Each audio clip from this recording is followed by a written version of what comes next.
Chapitre 11. La tempête. Une nouvelle voix grave, lente, se forma dans l'esprit de David. Je vous salue, créature. Le nom que Roosevelt vous a donné me plaît. Alice dit. Je vous cède la place, Javal. David ressentit une rupture comme si les filaments d'Alice se déchiraient dans son esprit. Par habitude, il se retourna, cherchant en vain la source de ses voix, prisonnier de ses réflexes sensoriels.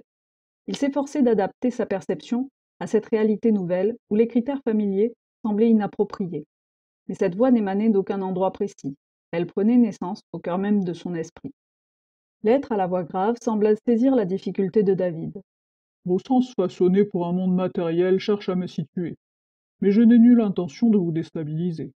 Si cela peut vous apaiser, je pourrais prendre une forme physique semblable à la vôtre. Cela dit, une telle imitation serait une imposture grossière. Peut-être ceci suffira-t-il. Sous les yeux de David, une lueur bleu-vert se matérialisa. Elle flottait à quelques pas de lui, mesurant environ 2 mètres de haut pour 30 centimètres de large. « C'est très bien, répondit calmement David. La voix grave poursuivit. Bien. Je puis à présent me présenter. Je suis l'administrateur de Bouchak-et-les-Heux. On m'a informé de votre capture. En tant que spécimen vivant sur la nouvelle forme de vie à la surface, je devais étudier votre esprit. David n'avait rien saisi de la fonction de, disons, Adam. Pourtant, il percevait une dignité, une responsabilité presque écrasante émanant de lui. Malgré cela, il répondit fermement. « Je préférerais que vous restiez en dehors de mon esprit. » Votre pudeur dit Adam. est tout à fait compréhensible et respectable. Soyez assuré que mon examen se limitera aux couches superficielles de votre esprit. Je n'envahirai pas votre intimité. David serra les poings, s'attendant à ressentir une intrusion. Pourtant rien ne se produisit. Contrairement à l'examen d'Alice, l'intrusion était si subtile qu'elle ne produisit aucune sensation tangible. Néanmoins, il savait, sans pouvoir expliquer comment, que des compartiments de son esprit étaient ouverts, examinés, puis refermés avec soin. Enfin Adam s'adressa à lui. Je vous remercie, vous serez libéré sous peu et ramené à la surface. « Et qu'avez-vous découvert chez moi » interrogea David avec un brin de défi dans la voix. « Que je vous plains. Nous, les êtres de la vie intérieure, étions comme vous autrefois. C'est justement pour cela que nous compatissons. Votre espèce est en conflit avec l'univers. Vous avez un esprit curieux, vous jugez avant de comprendre. Vous n'avez pas les sens nécessaires pour percevoir la véritable essence des choses. Vous vous agitez, poursuivant des ombres, traversant la galaxie comme si une vérité vous attendait quelque part. Cela ne fait que confirmer une chose. Le nom que Brute vous a donné vous va à merveille. Dans l'âme, vous êtes un gardien des étoiles. Mais au fond, à quoi mènent toutes ces errances? La véritable victoire, elle est intérieure. Comprendre l'univers matériel demande d'abord de s'en détacher, comme nous l'avons fait. Nous avons renoncé aux étoiles pour nous plonger en nous-mêmes. Nous nous sommes retirés dans les profondeurs de notre monde, abandonnant nos corps physiques. La mort pour nous n'existe plus, à moins qu'un esprit désire le repos. La naissance, elle, n'est plus qu'un moyen de remplacer un esprit ayant choisi de partir. Si ça vous suffisait vraiment, dit David, pourquoi même l'administrateur du grand machin chose accourrait pour voir le nouveau joujou de la surface? La curiosité semble plutôt vous dévorer. Même Ali, l'être qui me parlait il y a un instant, désirait connaître la Terre. Ouh, la vieille jeune, à peine une centaine de révolutions autour de notre étoile. Son esprit est encore en apprentissage. Nous, avec notre maturité, n'avons aucune difficulté à imaginer les étapes qu'a traversées votre monde. Beaucoup d'entre elles vous sembleraient incompréhensibles. Une éternité ne suffirait pas à explorer toutes les réflexions possibles sur votre planète, et chacune est aussi fascinante que la réalité elle-même. Avec le temps, Blablablub le comprendra. David haussa un sourcil. Alors qu'avez-vous eu de plus en vous précipitant pour examiner mon esprit? Pour m'assurer que mes suppositions étaient exactes, votre planète possède un potentiel d'évolution. Dans 1 million de révolutions de notre planète, un instant à l'échelle de la galaxie, elle pourrait accéder à la vie intérieure, et elle pourrait devenir une compagne pour la nôtre dans l'éternité. Et ce serait bénéfique pour vous comme pour nous. Vous dites pourrait. Pourquoi ce conditionnel demanda David avec prudence. Votre espèce porte en elle des tendances qui nous sont étrangères, certaines pulsions contraires au bien-être collectif. Si vous parlez de tuer ses semblables, vous avez aussi dû voir que la majorité des humains combattent ces tendances antisociales. Nos progrès sont lents, certes, mais réels.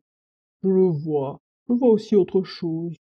Vous-même être engagé dans une lutte pour améliorer le sort de vos semblables. Votre esprit est robuste et lumineux. Il ne serait pas désagréable que son essence rejoigne la nôtre. J'aimerais vous aider. Comment? Interrogea David. Vous êtes sur vos gardes à nouveau. Calmez-vous. Mon aide n'impliquerait aucune intervention directe dans les affaires de votre peuple. Ce serait inconcevable pour vous et indigne pour moi. Laissez-moi simplement attirer votre attention sur deux faiblesses qui vous rendent vulnérable.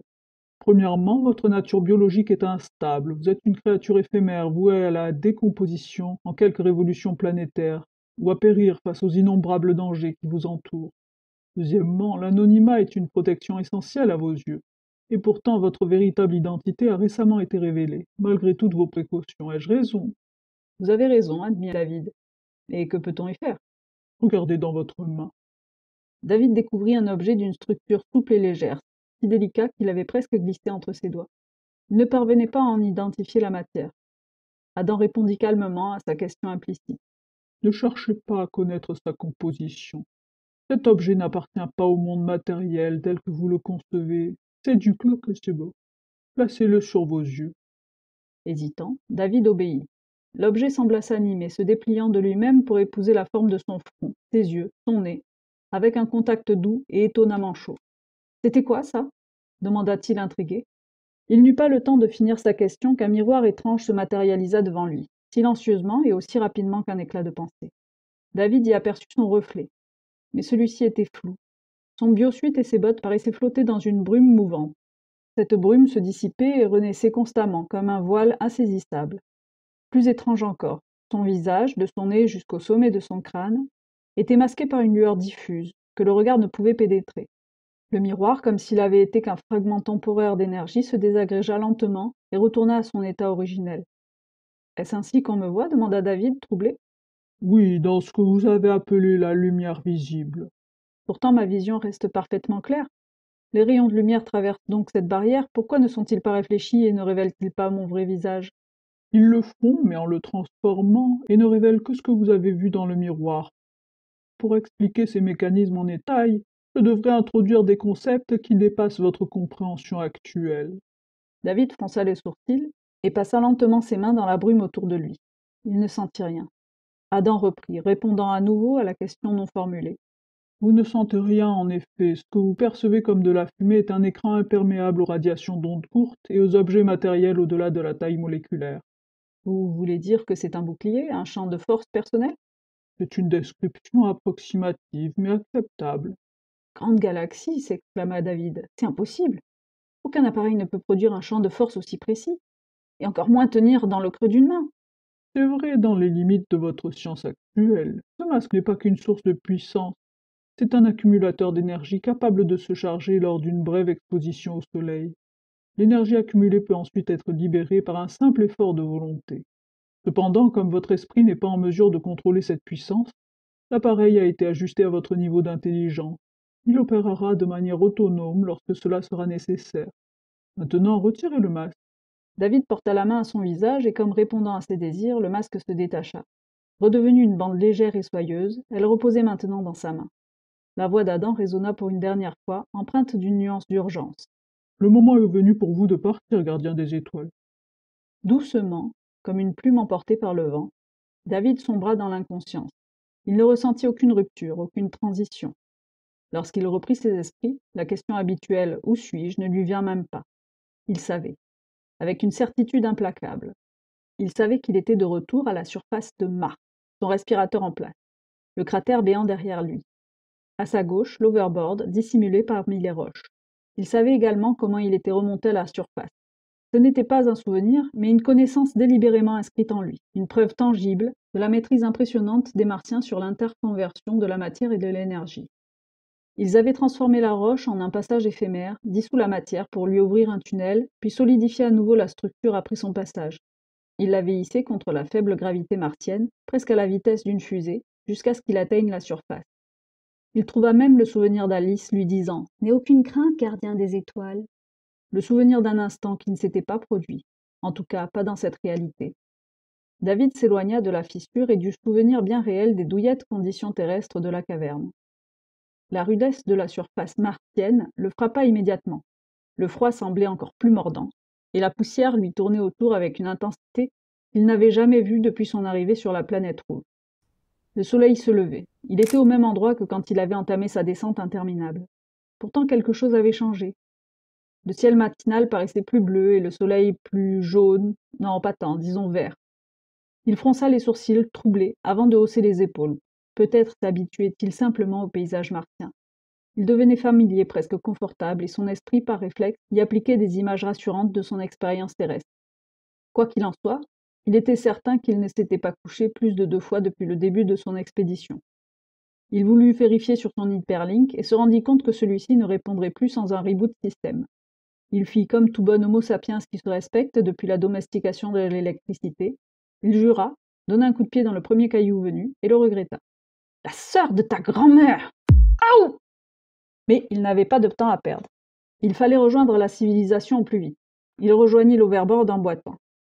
Ce serait moins rapide qu'une navette, et bien moins stable, mais plus vite il rentrerait, mieux ce serait. Il se repérait à peu près par rapport aux roches environnantes, ce qui lui rappela le service militaire. C'était en effet de cette manière que les nouvelles recrues devaient retrouver leur chemin, dans un environnement inconnu, apparemment dépourvu de points de repère, sans hyperlink et sans indication. Là, il avait le luxe d'un véhicule, de ses habits, et des détails de la piste de la Poisse dont il se souvenait. Une roche en forme de pastèque posée sur un chapeau. Ensuite, on se dirige vers le vaisseau spatial avec les 2 tuyères décentrées. Une fois passé entre les 2 tuyères, on en allait vers la boîte cabossée, et ainsi de suite. Chaque bond sur une saillie ou un tas de rocs projetait des gerbes de sable scintillants. Il serrait fermement le guidon, les talons bien ancrés dans le cale-pied. David filait à vive allure.